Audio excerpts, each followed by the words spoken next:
오늘 말씀은 요한복음 16장 13절에서 15절 말씀입니다. 그러나 진리의 성령이 오시면 그가 너희를 모든 진리 가운데로 인도하시리니 그가 스스로 말하지 않고 오직 들은 것을 말하며 장래 일을 너희에게 알리시리라. 그가 내 영광을 나타내리니 내 것을 가지고 너희에게 알리시겠습니다. 무릇 아버지께 있는 것은 다 내 것이라. 그러므로 내가 말하기를 그가 내 것을 가지고 너희에게 알리시리라 하였노라. 아멘. 우리가 계속적으로 근심에 대한 주님의 말씀을 살펴보고 있습니다. 우리가 근심의 때에 하나님의 말씀을 찾게 됩니다. 그런데 우리가 기대하는 것과 주님께서 우리에게 말씀하시는 것이 좀 사뭇 다르다 이렇게 느낄 때가 있습니다. 우리는 흔히 우리의 근심의 때 문제의 해결책을 찾는 경향이 많이 있습니다. 저도 종종 하나님의 말씀을 쭉 선포하고 그 사람에게 놓인 상황에 대해서 주님께서 하시는 말씀이라고 이렇게 얘기할 때 쭉 다 듣고 마지막으로 이렇게 질문할 때가 있어. 그 사람이 저한테. 그래서 글쎄 어떻게 하면 되는 거라는 겁니까? 그래서 도대체 내가 뭘 하면 되는데요? 그러면 이제 제가 처음부터 다시 설명을 하죠. 제가 인터넷을 이렇게 쳐보면 근심을 해결하는 방식에 대해서 이렇게 얘기합니다. 근심을 해결하는 마법 공식. 걱정거리가 있다면 다음에 세 단계를 실행하라. 첫째, 스스로에게 일어날 수 있는 최악의 상황은 무엇인가를 물어보라. 둘째, 필요하다면 그 상황을 받아들일 준비를 하라. 셋째, 차분하게 최악의 상황을 벗어날 방법을 생각해내라. 뭐 이딴 거를 올려놨는지 모르겠습니다. 이런 거를 모르고 있는 사람이 있을까요? 세상이 말하는 이런 식의 해결책들을 우리가 무시하기는 하지만 종종 우리가 예수님께도 이런 식으로 해결책을 구할 때가 있습니다. 주의 말씀을 보면서 내가 갖고 있는 여러 가지 어려움들에 대한 해결책을 주님께서 문제가 없도록 내가 보호해 줄게 라는 말씀을 찾기도 하고, 너가 원하는 만큼 공급해 줄게, 내가 원하는 대로 해결해 줄게, 이렇게 하시는 주님의 말씀을 기대하기도 합니다. 저는 한국 교회에 지금 어떻게 보면 기독교가 들어온 지 1세대가 지나고 2세대가 지나고 어떤 결과물로서 지금의 어떤 교회 형태와 교인들의 모습들을 보게 될 때 오히려 종종 세상 사람들보다 기독교인들이 더 욕심이 많고 하나님도 원하고 세상도 원하는 어떤 그런 모습 때문에 추한 모습으로 세상에 드러나는 것을 보게 될 때 하나님의 말씀을 제대로 듣지 않았기 때문이다 라는 것을 이렇게 저렇게 확인하게 됩니다. 근심에 대한 예수님의 처방은 사실은 우리의 문제에 대한 직접적인 답을 주고 있지는 않습니다. 우리의 문제에 대한 답은 하나님이 알아서 하실 거예요. 사실 우리의 문제에 대해서 주님은 기도도 하지 말라 뭐 이렇게까지 얘기하시는 내용들도 있습니다. 하나님은 하나님 뜻대로 하실 것이다 이렇게 얘기해요. 근데 다행히 그 하나님께서 선하시고 우리를 사랑하시기 때문에 뜻대로 하시는 하나님께 우리 자신을 위탁할 수 있는 거 아닙니까? 하나님은 하나님의 일을 하시는데 우리는 다른 우리 일을 하라고 성경이 우리 가운데 얘기하고 있어요. 예수님께서 근심하지 말라고 말씀하시는 내용들은 14장부터 쭉 나와 있습니다. 14장에서는 하나님을 믿으니 또 나를 믿으라. 하나님을 믿으라. 그리고 또 나를 믿으라. 이렇게 얘기하시고 내 아버지 집에 거할 것이 많다. 15장에서는 내 안에 거하라. 나를 믿고 안식하라. 내 안에 거하라. 그러면 열매를 맺게 하신다. 이렇게 얘기하세요. 그리고 오늘 16장에서는 이제 성령에 대해서 얘기하십니다. 하나님과 예수 그리스도, 이 성령님에 대해서 쭉 얘기하시는 이 내용들을 우리가 볼 수가 있습니다. 세상에서 말하는 해결책 몇 단계, 세 단계, 7가지 방법, 이런 기계적인 방법이 아니라 이 하나님 그리고 예수님, 성령님과의 관계 문제로 얘기하고 있어요. 문제를 해결하는 해결책이 하나님과의 관계, 예수님과의 관계, 이 성령님과의 관계 안에 있다라고 얘기하고 계시는 겁니다. 16장에서 보면 5절, 지금 내가 나를 보내신 이에게로 가는데 너희 중에서 나더러 어디로 가는지 묻는 자가 없고, 6절, 도리어 내가 이 말을 함으로 너희 마음에 근심이 가득하였도다. 제자들은 근심에 쌓여 있었습니다. 예수님이 그들과 동행했음에도 불구하고 수많은 그 시간들을 통해서 말씀을 들었음에도 불구하고 이제 예수님이 떠나신다는 것, 이것 때문에 그들이 근심하게 됐어요.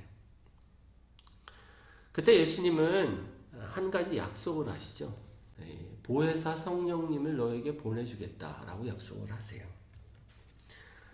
7절에 그러나 내가 너에게 실상을 말하노니 내가 떠나가는 것이 너에게 유익이라. 내가 떠나가지 아니하면 보혜사가 성령이 너에게로 오시지 아니할 것이요 가면 내가 그를 너에게로 보내리니.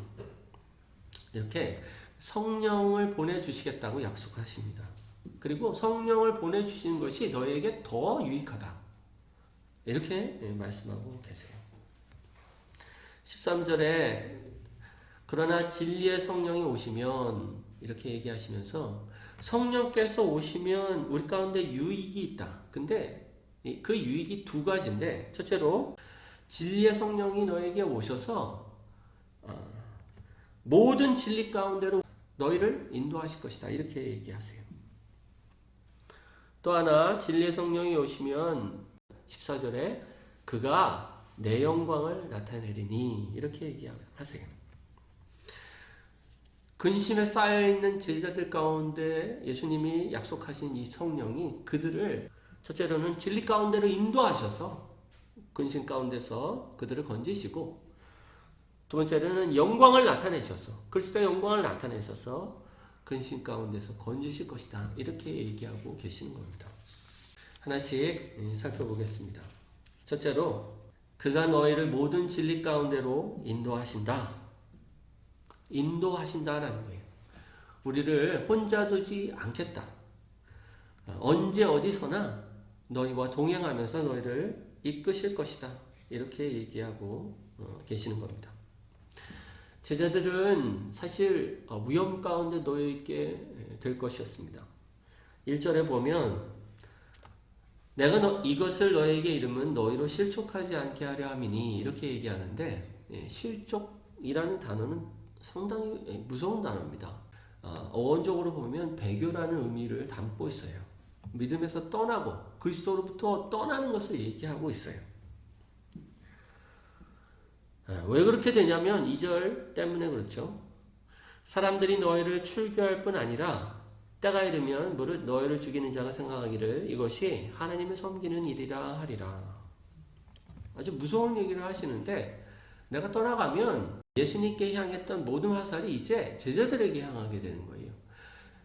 틈만 나면 송사해서 예수님을 잡아 죽이려고 했던 이 당시의 지도자들이 이제 예수님을 제거한 이후에 제자들도 제거하려고 할 수밖에 없게 될 것이다. 근데 그들은 양심의 가책이 없이 내가 하고 있는 일이 하나님을 섬기는 일이다 라고 담대하게 거침없이 너희들을 향하여 이 위협하고 죽이는 일이 나타나게 될 것이다. 이 상황 가운데서 배교하는 그 일들이 일어나지 않도록 하는 것이 얼마나 큰 도움인지 몰라요. 제자들은 사실 말할 수 없는 부족함을 갖고 있었습니다. 제자들이 갖고 있는 한계는 예수님을 육신으로 아는 거였어요. 예수님과 함께 동행하면서 여러 가지 기사와 이적들을 보았지만 여전히 예수님을 육신으로 알고 있었고, 하나님의 아들로서의 믿음이 부족했던 것이 분명합니다. 그래서 예수님이 십자가에 달려 죽으실 때 하나님이라고 믿었으면 부활할 것을 믿었을 텐데 믿지 못한 거예요. 죽음을 이길 수 있는 사람이 아무도 없었기 때문에 예수님의 죽음은 그들에게 예수님에 대한 믿음의 끝을 얘기했어요. 예수님은 3년 반 동안 제자들에게 수없이 하나님 말씀을 가르쳤습니다. 아침과 점심과 저녁 동의하면서 계속적으로 하나님 말씀을 들었던 제자들임에도 불구하고 제자들은 아직 이른바 이게 동이 터오지 않았습니다. 이 깨달음이 없었어요. 그래서 이 성령이 반드시 필요했던 겁니다. 성령께서 이 진리를 깨닫게 하시고 밝히 보여주시는 이 일들이 아니면 그들에게 있는 두려움과 염려가 사라지지 않았던 거예요. 13절에 성령에 대한 별칭처럼 성령을 진리의 성령이다 이렇게 얘기하고 있어요. 진리를 밝히 보여주시는 분이시다라는 거예요. 진리를 나타내 주시는 분이라는 거예요. 우리는 세상 가운데 살아갈 때 각자의 소견을 따라 살아갑니다. 요즘처럼 각자 자기들의 생각을 이렇게 거침없이 표현할 수 있는 시대가 없는 것 같아요. 그냥 나름대로의 논리를 가지고 어디 SNS에 올리면 그게 마치 진리인 것처럼 자기 자신이 믿게 돼요. 여러분이 어떤 확신 있는 주장을 한번 입 밖으로 내뱉으면요, 그것은 여러분에게 믿음이 돼요. 저는 설교자로서 이것에 대해서 너무나 잘 압니다. 그래서 저도 되게 두렵고 떨림으로 하는 말씀을 제3제사 확인하는 것은 제가 선포하고 나면 그 선포가 믿음이 돼요. 저한테. 주춧돌을 하나씩 놓는 것처럼 근데 제 생각에 주춧돌이 되는 것들을 확인할 때가 많습니다. 근데 요즘 세상은 다 각자 자기의 진리들을 SNS에 올려가지고 되도 안 되는 얘기들인데 그것이 자기에게 믿음이 되고 있어요. 그래서 그 이야기들이 자기에게 흔들림 없는 진리가 돼서 이 사망의 길로 자기를 이끌고 가는 이 일들이 저는 아주 비일비재한 것들을 보게 됩니다. 우리에게 인도자가 필요해요. 인도자. 이 성령 하나님이 우리를 이끌지 않으면 우리는 각자의 소견을 진리라고 믿고 그 진리를 따라서 사망으로 갈 수밖에 없어요. 성령께서 진리를 밝히 보여주셔서 우리를 인도하시지 않으면 우리는 그렇게 망하게 될 수밖에 없는 겁니다. 보혜사 성령께서 우리를 모든 진리 가운데로 인도하신다라고 얘기할 때 인도하심에 대한 여러 가지 오해들이 있죠. 일반적인 오해들은 하나님 음성을 듣고 성령의 음성을 듣는 이런 오해들이 많이 있어 왔습니다. 그래서 주님의 음성을 듣고 어떤 중요한 결정들을 음성을 들으면서 하려고 하는 그런 시도들에 대한 수많은 책들이 있고 가르침들이 있어 왔어요. 근데 성령은 어디로 인도하시냐면 내 것을 가지고 그가 스스로 말하지 않고 오직 들은 것을 말하면 이렇게 얘기하면서 성령이 우리를 인도하시는 길은 예수 그리스도께서 선포하신 말씀을 따라서 우리를 인도하신다라고 이렇게 성경이 얘기하고 있어요. 그래서 독창적으로 성령이 말씀하시는 게 없다 이렇게 얘기하고 계시는 거예요. 성령은 철저하게 그리스도의 영이다 이렇게 또 얘기하면서 그리스도를 증거하면서 그리스도를 드러내는 영입니다. 그래서 독창적으로 말씀하시지 않아요. 이 성령께서 오셔서 우리를 진리 가운데로 인도하시고 특별히 주님께서 우리에게 선포해 주신 그 진리로 인도하신다라고 얘기하십니다. 진리는 궁극적으로 우리를 구원하시는 힘과 능력이 돼요. 진리는 그냥 단순하게 참된 것을 얘기하는 게 아닙니다. 진리는 지식 이상이에요. 시편 25편 한번 다 같이 찾아볼까요? 16, 17절을 보세요. 주여 나는 외롭고 괴로우니 내게 돌이키사 나에게 은혜를 베푸소서. 내 마음에 근심이 많사오니 나를 고난에서 끌어내소서. 시편 기자가 가졌던 이 괴로움과 근심에 대해서 얘기하는데 이 상황 가운데서 시편 기자가 바라는 게 있는데, 이게 뭐냐면 4절을 보세요. 여호와여, 주의 도를 내게 보이시고 주의 길을 내게 가르치소서. 주의 진리로 나를 지도하시고 교훈하소서. 주는 내 구원의 하나님이시니 내가 종일 주를 기다리나이다. 이 공고와 근심 가운데서 주님의 진리의 말씀을 찾습니다. 9절, 온유한 자를 정의로 인도하시며 온유한 자에게 그의 도를 가르치시리로다.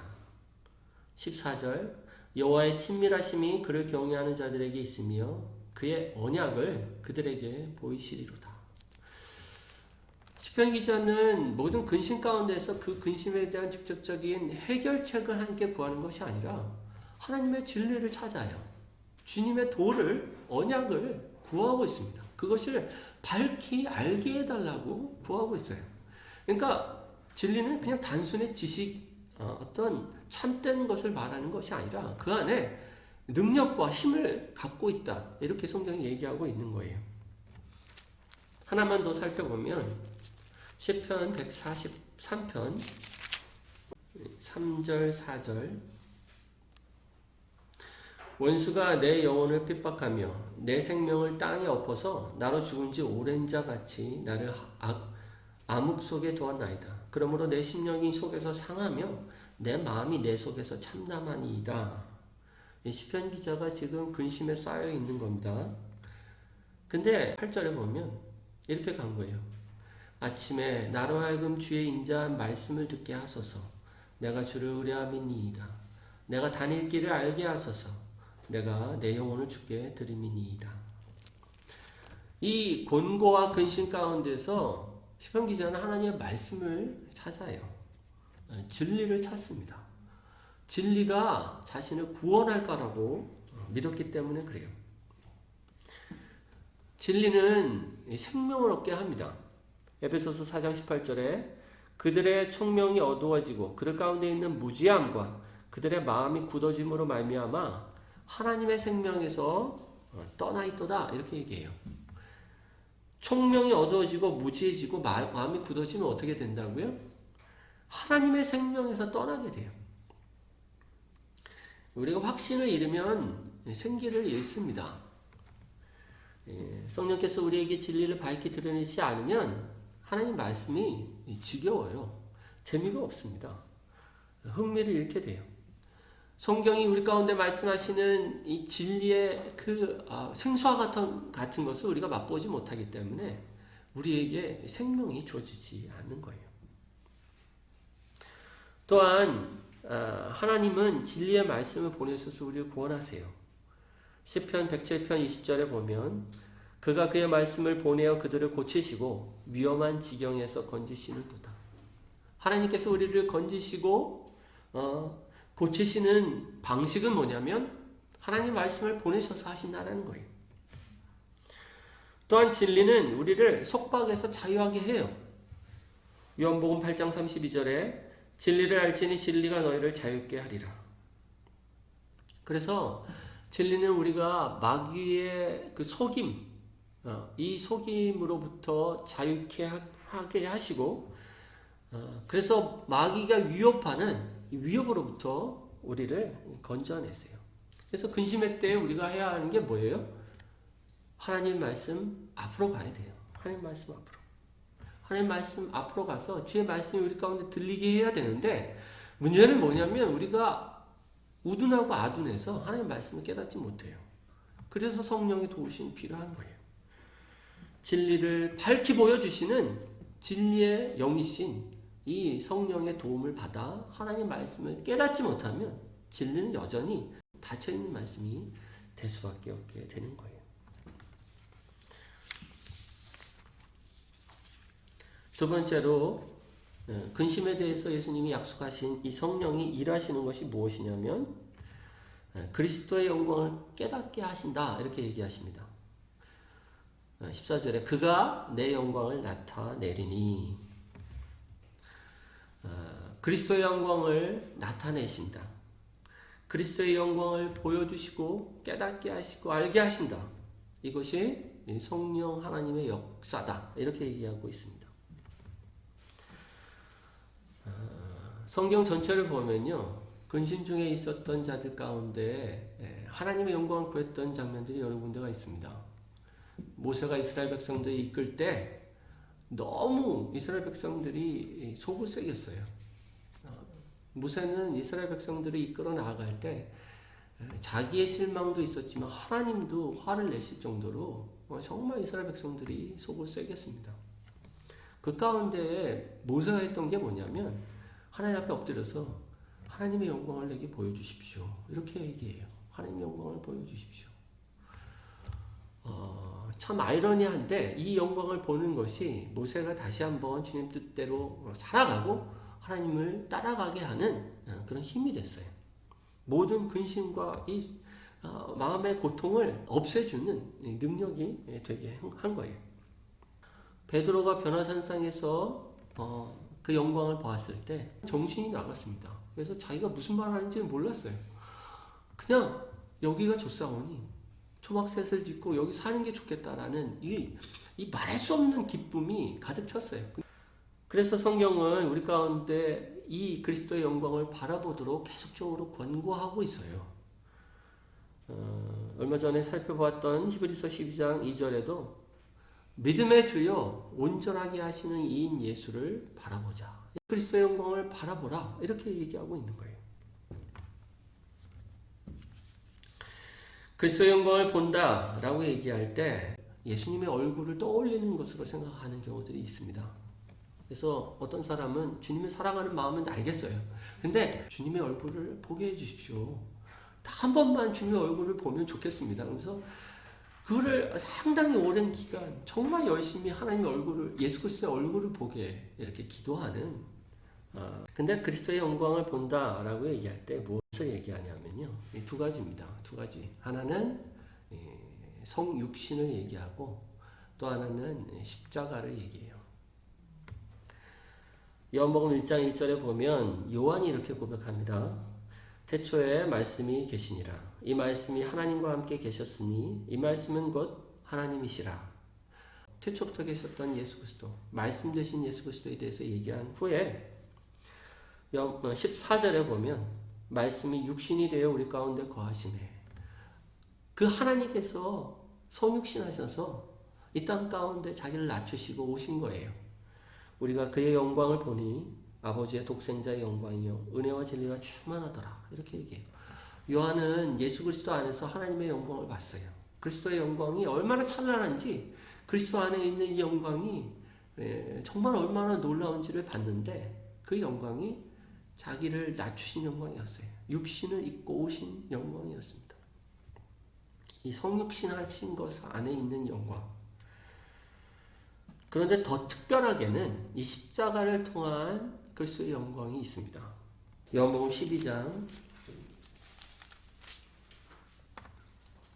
20절부터 살펴보겠습니다. 명절에 예배하러 올라온 사람 중에 헬라인 몇이 있는데 그들이 갈릴리 베세다 사람 빌립에게 가서 청하여 이르되 선생이여 우리가 예수를 뵙고자 하나이다 하니 빌립이 안드레에게 가서 말하고 안드레와 빌립이 예수께 가서 여쭈니 23절에 예수께서 대답하여 이르시되 인자가 영광을 얻을 때가 왔도다. 내가 진실로 진실로 너에게 이르노니 하늘의 밀이 땅에 떨어져 죽지 아니하면 하늘 그대로 있고 죽으면 많은 열매를 맺느니라. 자기의 생명을 사랑하는 자는 잃어버릴 것이요 이 세상에서 자기의 생명을 미워하는 자는 영생하도록 보존하리라. 어느 시기가 됐어요. 때가 찼어요. 헬라인이 찾아온 거예요. 예수님께. 이방인이죠. 이방인이 예수님을 찾아갔습니다. 예수님의 제자 안드레가 이 이방인이 예수님을 뵙고자 합니다 라는 이야기를 했을 때 예수님이 이 사건을 놓고 이제 때가 됐다 이렇게 얘기하세요. 이방인이 하나님을 찾는 이 일들, 그리스도를 통하여 찾는 이 일들이 나타나는 것을 보시고 예수님은 인자가 영광을 얻을 때가 왔다 이렇게 얘기하셨는데 이 영광을 얻을 때는 뭘 얘기하냐면 24절 25절에서 얘기하는 것처럼 십자가에 달릴 때를 얘기하고 계세요. 자신이 영광을 얻을 때가 있는데 그것은 바로 자신이 십자가에 달릴 때이다. 십자가는 모든 사람이 실패라고 얘기하는 지점입니다. 세상 사람들이 십자가를 볼 때 사모할 만한 구석이 없어요. 힘없이 나약하게 죽은 한 사람이 보일 뿐이에요. 근데 예수님은 이곳이 영광이다 이렇게 얘기하세요. 영광이다. 이게 믿음의 눈이 아니면, 구속받은 자가 아니면 십자가 안에서 영광을 발견할 수가 없는 거예요. 십자가 안에 나타난 하나님의 사랑, 십자가에 나타난 공의를 집행하시는 하나님의 공의가 세상 사람들한테는 보이지 않습니다. 근데 예수님은 십자가 안에 내 영광이 있다 이렇게 얘기하세요. 사람들은 부활이 영광이다 이렇게 얘기하지만 물론 부활도 영광이에요. 근데 예수님은 십자가가 영광이다 이렇게 얘기하고 계세요. 우리가 그리스도의 영광을 깨닫는다는 건 뭐냐면, 육신을 입고 자신을 낮추신 예수 그리스도, 하나님이신 그분이 육신을 입고 이 땅 가운데 오신 그 안에 담긴 영광과, 더 분명하게는 십자가를 통해서 하나님의 그 선하심과 우리를 향한 사랑, 온 땅을 향한 사랑과 이 공의 하나님이 나타나신 이 십자가를 바라보는 거예요. 궁극적으로 그리스도의 영광을 바라본다라는 것은 복음을 깊이 바라보는 거예요.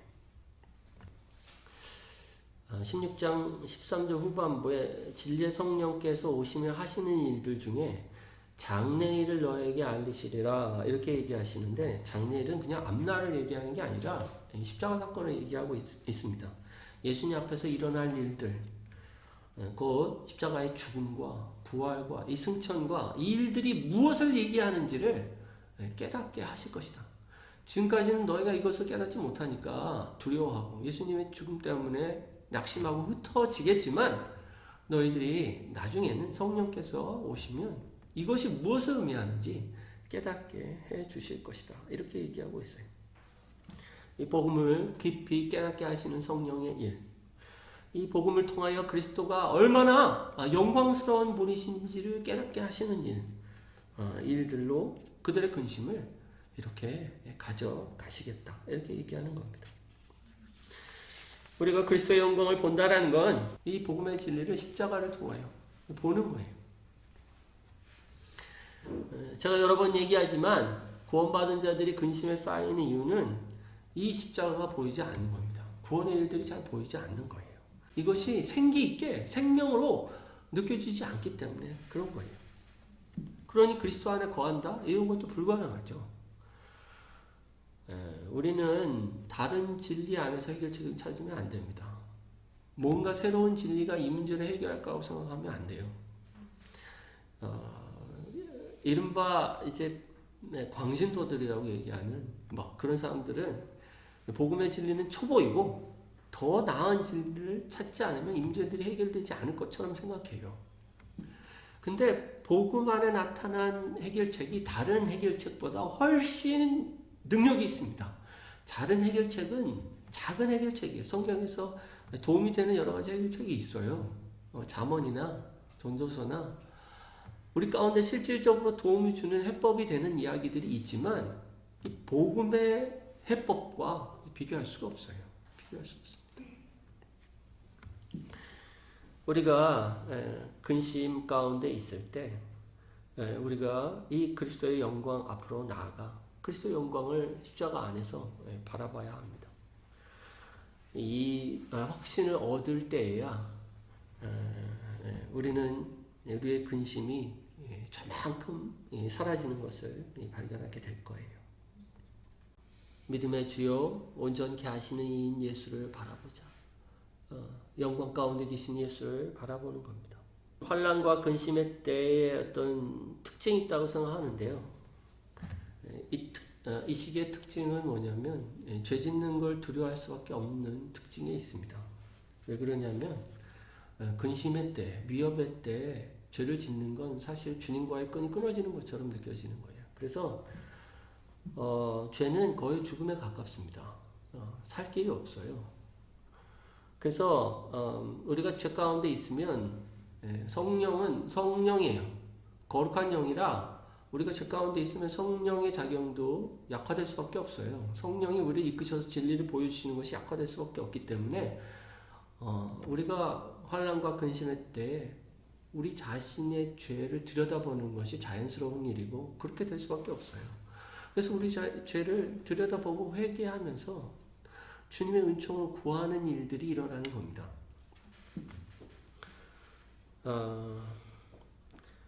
근심의 시간이 고통과 괴로움이기도 하지만 죄로부터 벗어날 기회가 되고 성령님을 가까이 할 수 있는 기회가 되고 그리스도의 영광을 환하게 볼 수 있는 기회가 돼요. 우리가 받은 복음이 얼마나 놀라운 것인지를 발견하는 기회가 돼요. 그래서 예수님이 우리 가운데 얘기하신 겁니다. 내가 떠나가는 것이 너에게 유익이다. 이렇게 얘기하신 거예요. 내가 떠나는 것 때문에 어려움이 있겠지만 너희들은 성령을 통해서 더 큰 유익을 얻게 될 거야. 이렇게 얘기하고 계시는 거예요. 말씀 뵙겠습니다. 제자들이 근심에 쌓여 있지만 제자들이 근심하는 게 더 많을까요? 예수님이 근심하는 게 더 많을까요? 제자들을 보면서 과연 얘네들이 끝까지 믿음을 지킬 수 있을까? 내가 얘네들한테 말씀을 맡겼는데 내가 잘한 걸까? 예수님이 그래서 기도하지 않을 수 없었습니다. 17장에 보면 기도하세요. 24절을 보시면 이렇게 기도하십니다. 아버지여 내게 주신 자도 나 있는 곳에 나와 함께 있어 아버지께서 창세전부터 나를 사랑하심으로 내게 주신 나의 영광을 그들로 보게 하시기를 원하옵나이다 하면서 기도하세요. 하나님 그들로 내 영광을 보게 해주십시오. 이것이 그들 가운데 모든 근심을 떠나가게 하고 믿음으로 모든 핍박과 어려움 가운데 또 나아갈 힘이 되게 하는데 하나님 내 영광을 그들로 보게 해주십시오. 이렇게 기도하십니다. 그리고 성령님께 위탁하십니다. 이제 성령과 동행하면서 성령의 도우심을 받아 이 믿음을 잃어버리지 않도록 그리고 주님께서 주신 사명들을 잘 감당하도록 하게 하십니다. 우리가 기도해야 하는 기도 제목은 환난과 어려움 가운데 근심 가운데 우리가 기도해야 할 것은 성령께 우리를 복음의 진리 가운데로 인도해 달라고 기도하는 것이고 성육신과 십자가에 나타난 그리스도의 영광을 보게 해 주십시오. 이렇게 기도하는 겁니다. 그리스도를 밝히 보도록 기도하는 겁니다. 이때 성령은 우리 가운데 나타나세요. 우리 자신을 낮추고 우리의 죄를 주님 앞에 토하면서 성령의 도우심을 구할 때 주님을 더 알게 하시고 십자가를 더 알게 하시고 복음을 깨닫게 하실 겁니다.